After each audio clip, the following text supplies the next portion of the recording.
моето детство и оно што ја немав некои големи проблеми, мислам околината околу мене знаеше, но од друга страна е тој емотивниот аспект кога например на вашите роденденски прослави не е присутен тој што треба да биде тука, односно вашиот родител иако не по ваша вина, иако во животот ќе направите огромни успеси, може ќе ви честитаат. Ние имавме огромни честитки од председател и од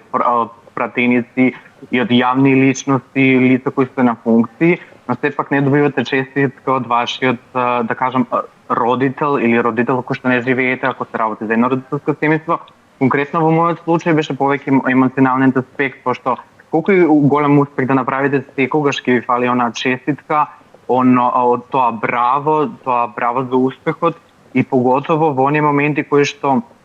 мораш побрзо да пораснеш во однос на твоите врсници, например. Пошто се случуваат и доста, например, самохраните родители, се случува децата од овие семејства да имаат посебни емоции, посебни грижи кои што не ги споделуваат со својот родител.